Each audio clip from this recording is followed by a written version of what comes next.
Vice President of the League of Women Voters of New York State, and also a member of the local league, the Albany County League of Women Voters, and I'll be your moderator tonight. Mary Ann Lateau, also of the League of Women Voters, is going to be our timekeeper tonight. We're here to listen to the candidates for the Democratic primary for the Albany Common Council for the 10th and 11th wards in the city of Albany. This is an event that's co-sponsored by the League of Women Voters and the Pine Hills, Washington Square, Park South, Neverwork neighborhood associations.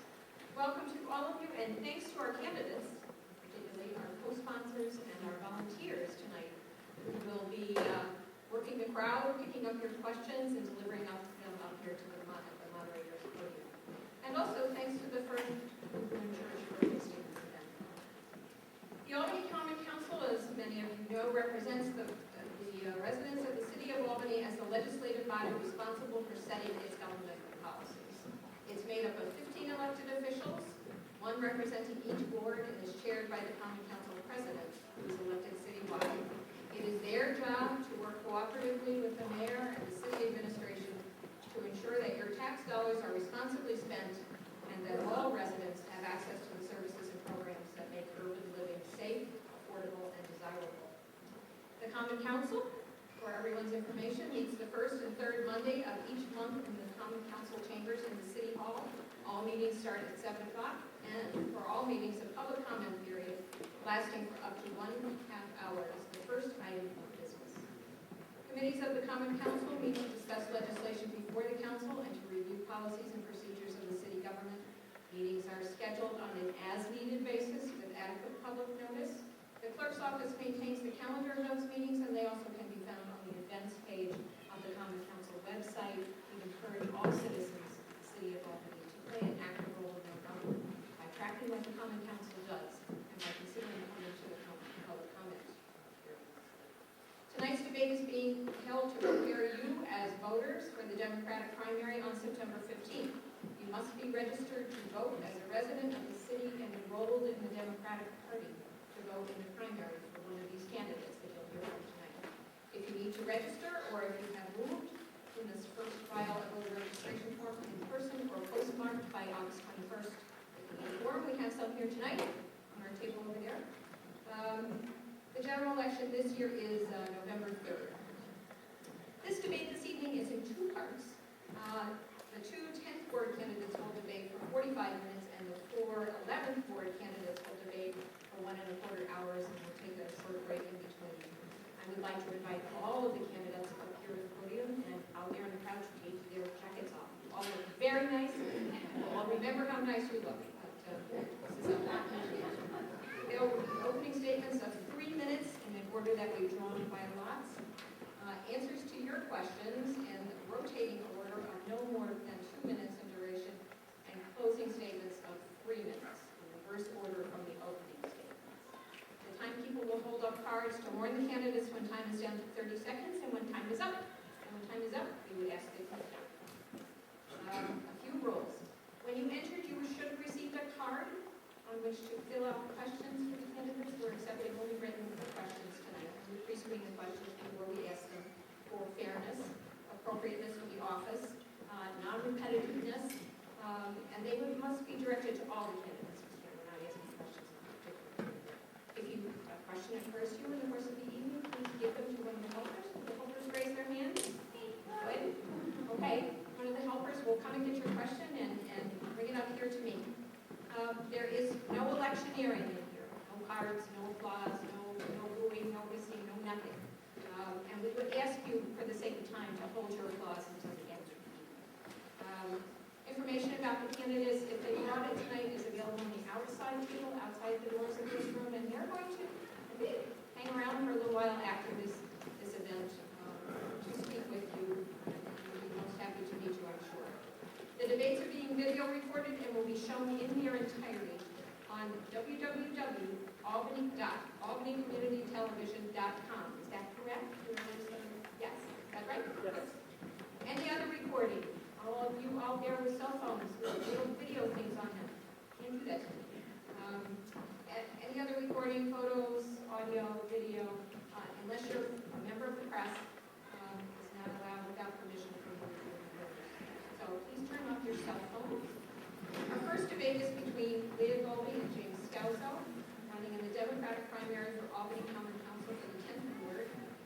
start with opening statements with Mr. Scalzo. This order was determined from Brian Watson at the beginning of this. Thank you very much.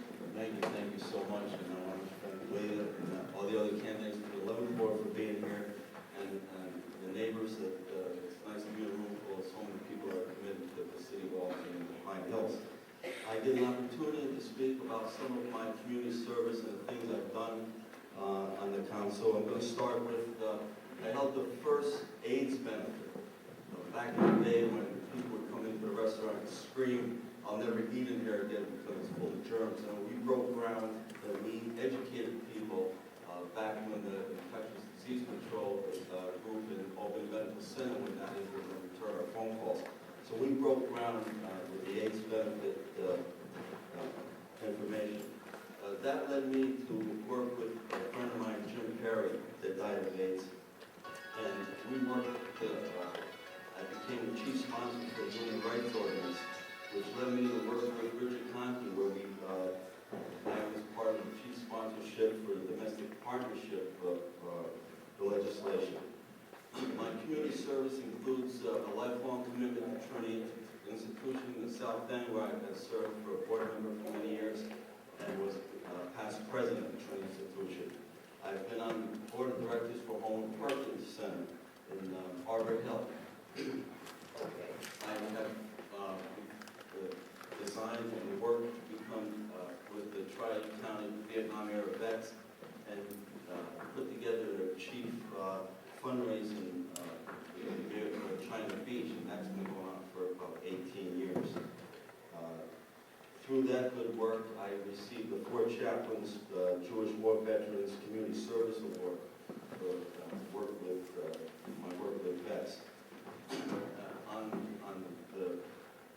I started and worked with Fred Alberta to start the first Walk and Watch program in the city of Albany and Pine Hills.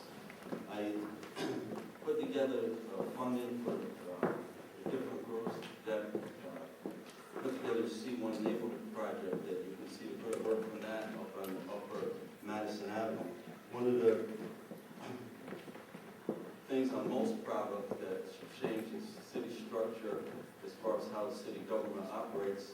I did a management audit study, got $500,000 to do a management audit study where we took 24 departments down to 10, and which saved the first year $2.6 million, and on and on and on. So I have a long history of community service and good work and reform work as far as the basic structure of city government. And I'll look forward to answering the questions this evening. Thank you. Thank you very much, Ms. White. Good evening. Thank you, Maggie. And thanks to the volunteers from the League of Women Voters, from the neighborhood associations. Thank you very much, Ginny, for coming tonight and participating, as well as to the 11th Ward candidates who are here. And really special thanks to the Pine Hills Neighborhood Association for getting this ball rolling, and because it wouldn't have happened without the leadership of the Pine Hills Neighborhood Association. So thank you very much for that. A little bit about myself. I bought my house on Myrtle Avenue in the fall of 2001 when my daughter was 2 years old. At the time, I was not involved with the schools, with the public schools, because she was only 2. I was on the board of her daycare center, which was Pierce Hall Daycare Center at the time. It was located in the heart of Pine Hills, in the 10th Ward on Partridge Street. And I have always been an active community member where I live and involved in projects that are critical, that I believe are critical to building a strong community. And that includes getting people registered to vote. I was recently the co-vice president of the citywide PTA. Every year I work to support our school district and our schools.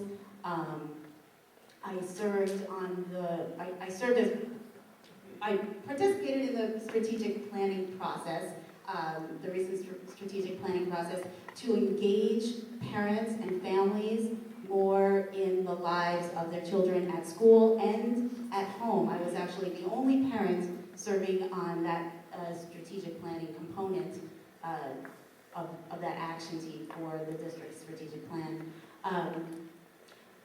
My background, my professional background is mixed in that I've done a number of things. I graduated from the University of Albany with a degree in theater and a minor in sociology. So as a theater person, we tend to do what we can to make ends meet. So I worked in New York City in the financial industry, and when I moved to Albany, I worked in the software industry. So I have a diverse background. Most recently, I worked for the Albany Symphony as their grant writer, and I currently work for the United Jewish Federation of Northeastern New York. So that's a little bit about me, and I'm doing this for the people of the 10th Ward. Thank you very much. Now we're going to launch into the question period for this candidate forum this evening.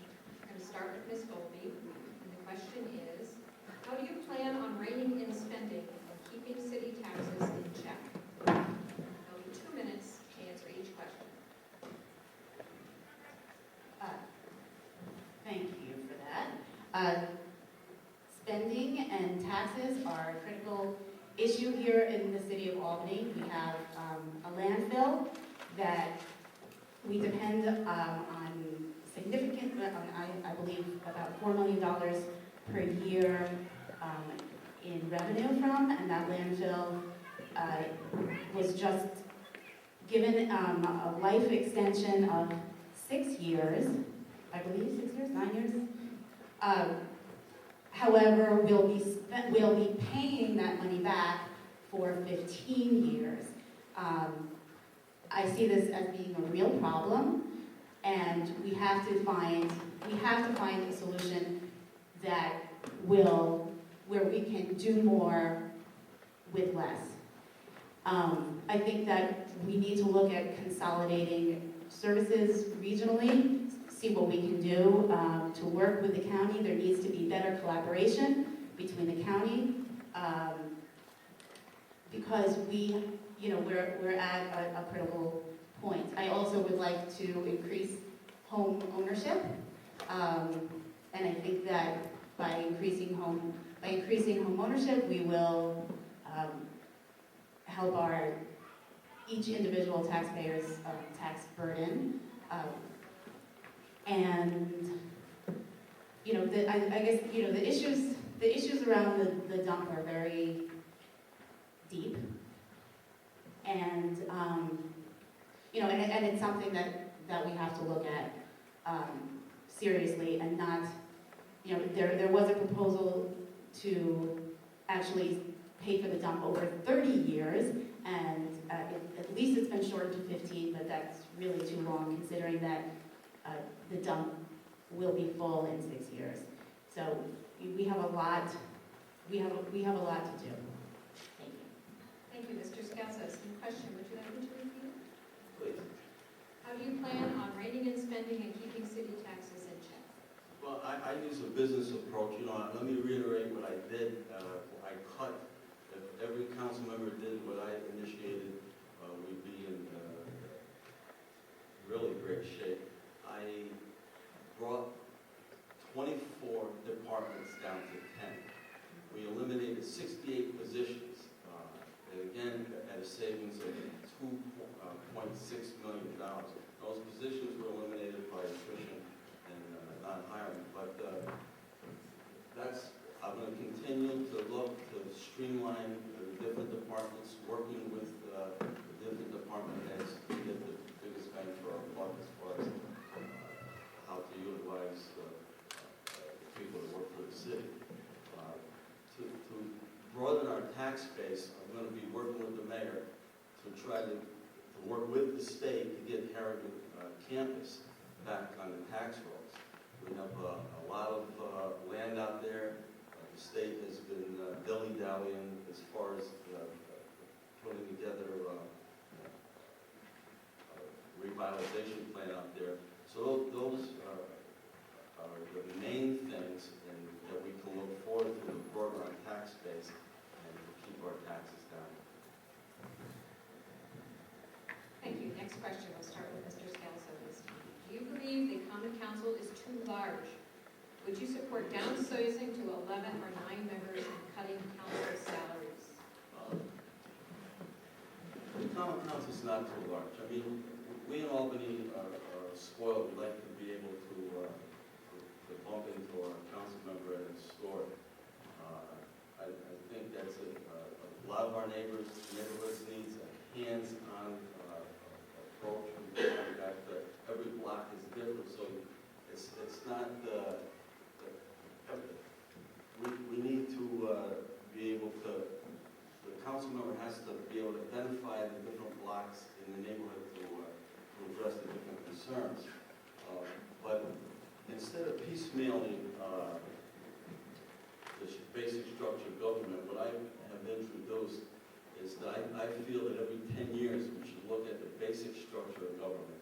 And the Common Council starting next year with the new council should vote on whether to do another charter commission. And whether they decide to do it or not would be how they feel the basic balance of government should be applied, as far as a strong marital or more response from the Common Council. So I think a better approach to piecemealing, whether the council's 15 or 9, or whether we move away with DNA or not, is to do a comprehensive plan every 10 years.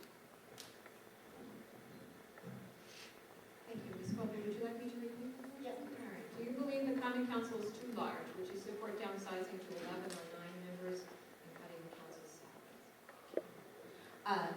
I do not believe the council is too large.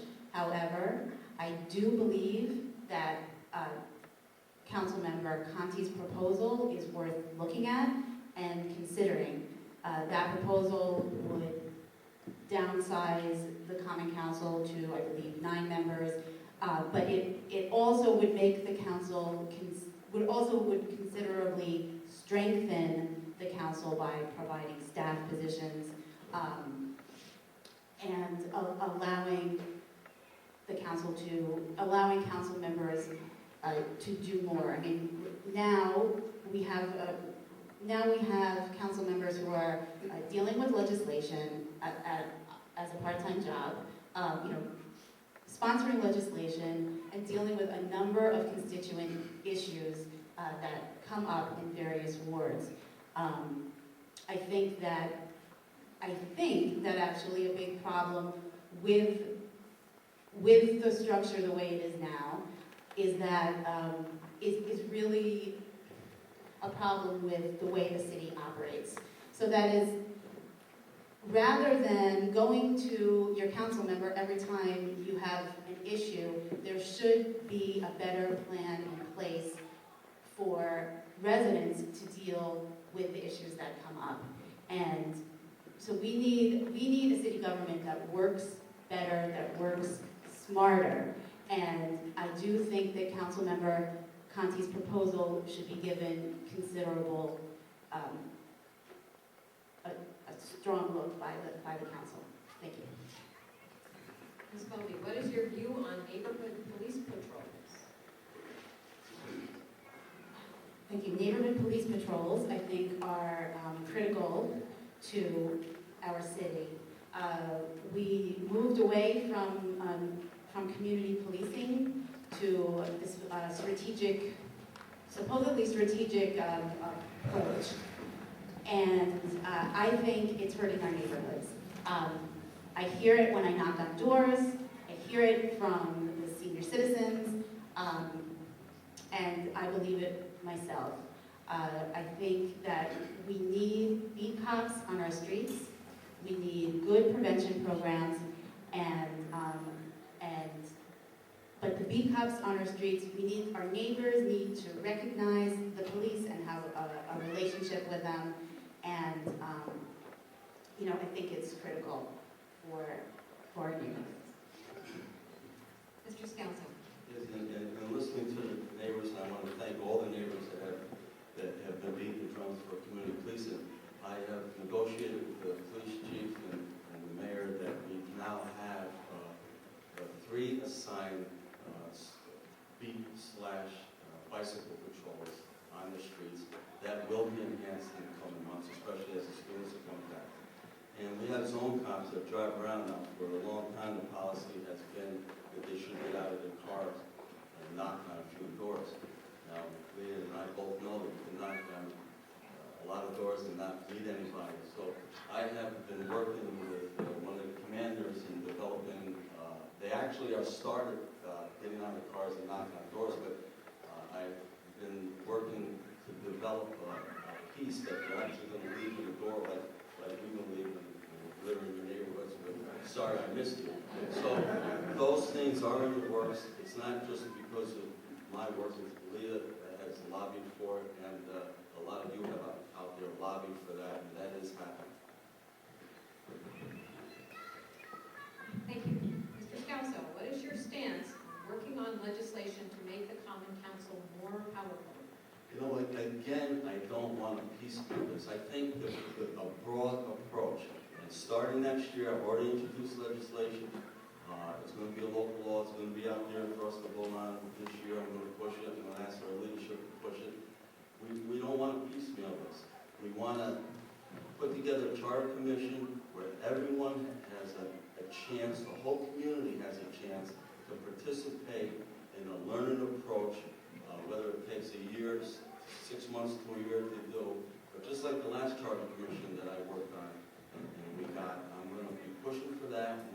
I want everyone to lobby their council members to get this done so we're not piecemealing. So we kind of take the politics, and there's always politics, but we get the politics out of it as much as we can, and we debate in an open forum through a charter commission what we want our basic structure of government to be. Ms. Golby, same question. Want me to repeat it? What is your stance on working on legislation to make the Common Council more powerful? Thank you. My stance on working to make the Common Council more powerful is that I think it is a very important thing to do. The Albany Common Council, Albany has an extremely strong mayoral government, form of government, and the people on the Common Council represent the people who live in the neighborhoods. And 4 years ago, 3,600 signatures were collected by the Albany Civic Agenda to pass reforms that would make the Common Council more powerful. With all due respect to my opponent, he had agreed to pass that legislation when it came up. Actually, what it was to go on the ballot for November. We had to collect 3,600 signatures for the Albany Civic Agenda, and then the Common Council voted on it. My opponent had agreed that he would support that so that it could go on the ballot to the voters, and then when it came time to vote, he changed his mind. So we could right now have a significantly stronger Common Council than we do. Now, we have had charter reform since then, which has given the Common Council a little bit more power. But the civic agenda would have been stronger. So that's what I think. Ms. Golby, we have a vacant building problem in the city. What are some solutions you could enact as a council member? And what ideas do you have to solve the issue? Thank you.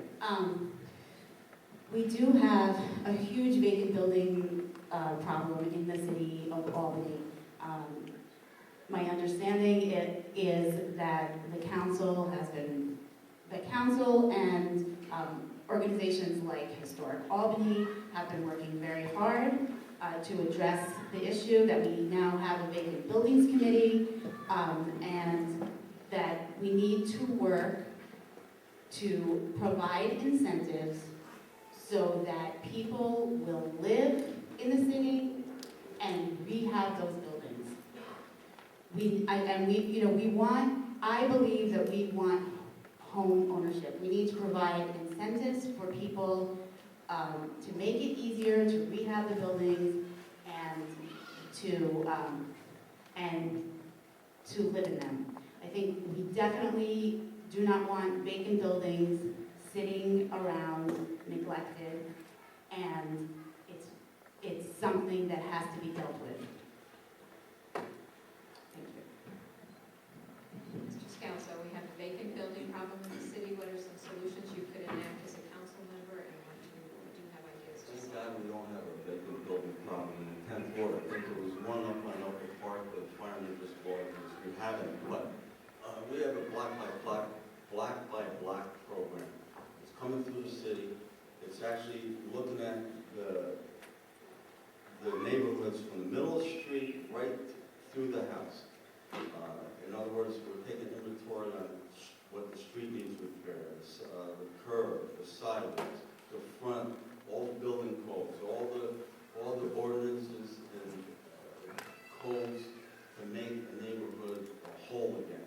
And then become behind that inventory and that analysis, then we go in with a plan how to fix the neighborhoods.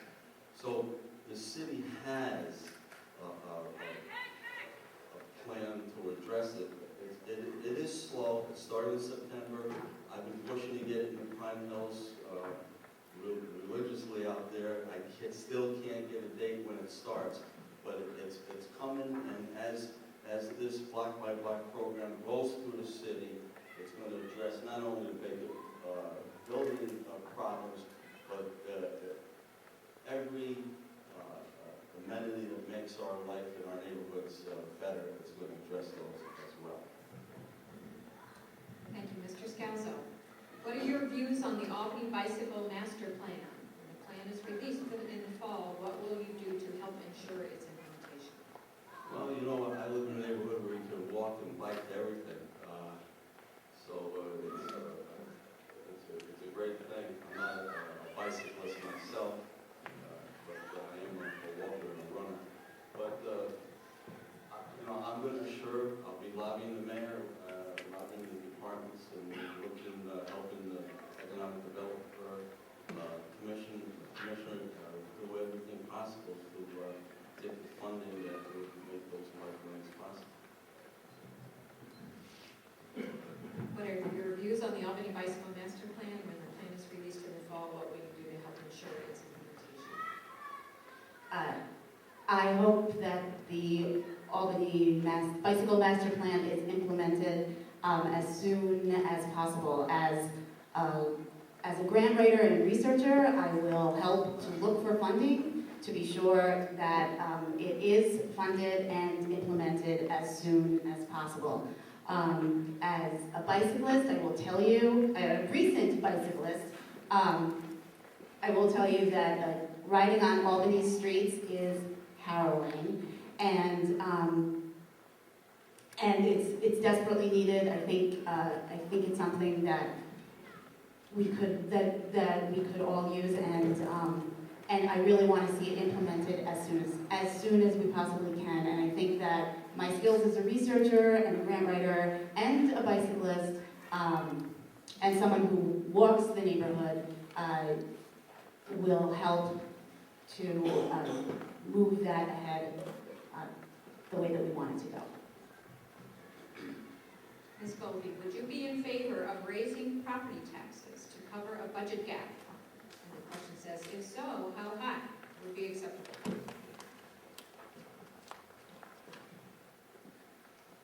Well, taxes have, as far as I know, taxes have continued to go up every year to essentially close budget gaps. That's what happens. I am certainly not in favor of raising property taxes. I think that our property owners are overburdened,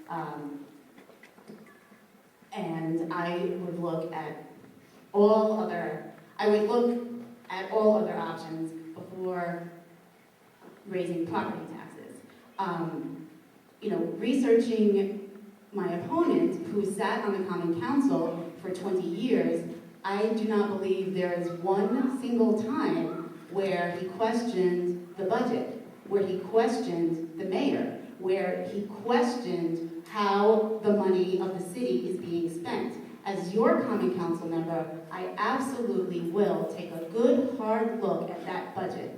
That's a critical job on the Common Council, and that's something that we have to do, and that's something that I will take very seriously. We have to be sure that taxpayer money is spent well, and that the taxpayer money is spent well, and that we can keep taxes as low as possible. Thank you. Mr. Scalzo, would you be in favor of raising property taxes to cover our budget? Well, our mayor's done a great job in his city monies for the city in lieu of taxes for different state buildings. Again, I think our future, I'm positive our future lies in the development of our campus. That's where we're going to the only place that we can expand our tax base. So we have to really lobby the state to open that up and get that development moving. So, of course, on that raising taxes, and anyone thinks that I haven't questioned or frankly with the mayor doesn't know me very well. Mr. Scalzo, do you support commercial zoning in the city, as was done with the new Walgreens? Well, what I look forward to, and again in the state, is the holdup is the comprehensive plan to go through the city and do a comprehensive plan on what the zoning should be. You referred to Walgreens. Here's a developer that came into Holland Avenue and went through a year-long process. The neighbors and the city council member in that district negotiated throughout that year. We don't want to build this high, we don't want to sign this way. And I know all of you are fair people, so that when a businessman or any of you go through any city process, at the end of that process, I know all of you would want an up and down vote. Now, I voted with the majority of the council to allow the Walgreens to go in there. It did go through the court process, which was the next step after that, and on its merits it was allowed to go in. So, in reference to Walgreens, I think it's much about process as about whether or not it's there. But again, we need to look at the comprehensive plan in Albany. It's been stalled by lack of funding through the state. We have a state government that's total chaos. So until the state government gets its act together and releases funds to do the comprehensive plans, and you all should write letters to our assemblymen and senators to get that going. Thank you. Ms. Golby, do you support commercial zoning in the city, as was done with the new Walgreens? No, I do not support commercial zoning in the city as was done with Walgreens. A city is not a place for highway commercial zoning, which is what was pushed through by Councilman Scalzo 4 years ago, so that we could have a Walgreens against the neighbors' wishes. People in the neighborhood were opposed to it, yet it was pushed through because we, again, were favored, because the city of Albany was favoring big business over small business. And I support small business, and I used to love to go to Quintessence. I worked for the Spectrum Theater. I support the small businesses in my neighborhood. What happened with Walgreens was absolutely wrong and was absolutely irresponsible. It was a case of irresponsible zoning. And I do not want to see that happen again, and I will fight to make sure it doesn't happen again. Thank you. Great. This is going to be be our last question before closing remarks. And we'll start with Ms. Golby. This is an open question to all the candidates. At the end of the day, what is the primary role of council members? At the end of the day, the primary role of a council member is to work for the people of their ward and to work for the people of the city of Albany.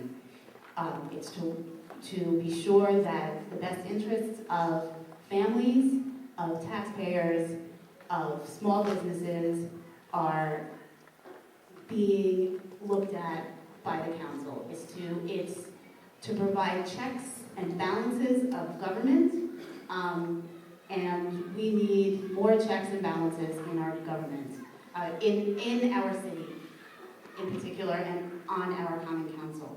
I will work to provide strong checks and balances. I will look at the budget with a critical eye. I will work to be sure that taxpayer money is spent in a way that helps the people of Albany. I will help to look for grant money, and I will help to, and I will work alongside my other members on the other members on the council to be sure that the people of the city of Albany are represented on the common council. Mr. Scalzo, Yes, what's the primary role? the way I look at it as a community service is to listen to my neighbors, to be responsive to them, and to deliver as much city services as I can to my neighborhood. Thank you. All right, we're going to close with closing statements. We're going to start with Ms. Golby. You have 3 minutes for your closing remarks. Thank you. So I'm running for the Common Council because I believe that the people of the 10th Ward are in need of new leadership. I believe that the 10th Ward has been neglected, and that we really need change. We need to revitalize the neighborhood. We need to reinvigorate the neighborhood. I go around knocking on doors and talking to neighbors, and they're happy that somebody's there to listen to them. I lived, in 2001 I bought my house, and last summer was the first time that I ever received a newsletter from my council member. That's a really long time. The people of the 10th Ward need stronger representation. They need a stronger voice. They need somebody to stand up and work for them, and that's what I am going to do. I do, as a response to the taxpayer, to the tax issue, I actually do agree that we need to work for more pilot money. That's payments in lieu of taxes. We have, I have actually fought year after year for more pilot money when we've talked about school budget issues, and I will continue to do that again for our city. Our city absolutely is, we have an overwhelming amount of, we have property that's, owned by the state, and we need more pilot money. So I do agree with Councilmember Scalzo on that. So I will work with my neighbors and work for my neighbors, and I look forward to that. So thank you. Mr. Scalzo. Yes, thank you. And what a great privilege it's been for me over the last 20 years to serve my neighbors. I'm very honored, and I want to thank everyone. In the last 20 years, my parents' generation, what a wonderful neighborhood we had. In the last 20 years, over 1,000 households have died in the 10th Ward. That's my parents' generation. My generation did not come back. They went up to the suburbs, they went uptown where they had driveways. I've been fighting the battle to keep our neighborhood stable for the last 20 years. And it's turned around. When we look at Madison Avenue, When you look at Eastern European immigrants moving into that came into our neighborhood and rented houses, now they're buying houses and fixing up. Look at Quail Street, what's happening there. That's our new neighbors coming in.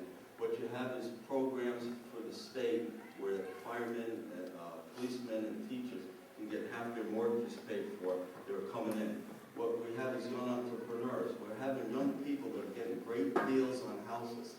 Loving the neighborhood, knowing we have issues. Knowing we have issues in the neighborhood, but loving it so much, they're buying the house kitty corner and becoming young entrepreneurs and claiming the state. The Pine Hills is in 10th Ward is in an upswing mode. We've been abused. We've been abused when our parents died and absentee landlords came in.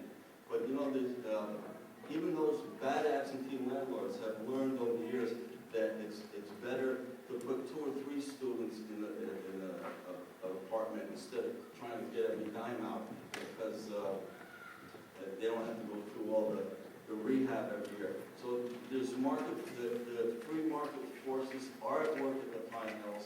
I'm going to be there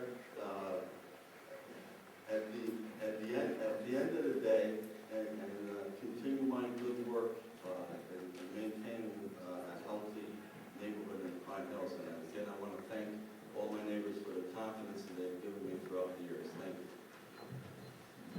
And all of our thanks to both of our candidates for coming out tonight to answer